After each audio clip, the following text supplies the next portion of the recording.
ये बाजी खून की बाजी है, ये बाजी तुम ही हारोगे। हम बहादुर हैं, लड़ो, अगर आप लड़ सकते हो हम हक नहीं छीनने देंगे।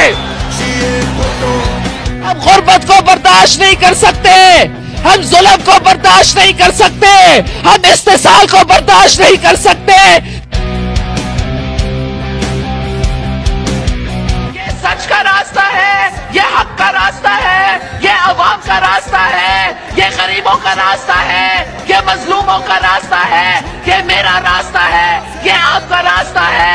इस रास्ते पर जारी रहेंगे जब तक अवाम की फतह हो।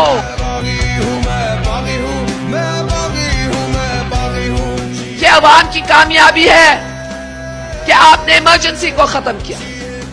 ये अवाम की कामयाबी है कि आपने यूनिफॉर्म प्रेसिडेंसी को खत्म किया। और इंशाअल्लाह ताला वो इंतखाबात होंगे जिधर कामयाबी अवाम की होगी।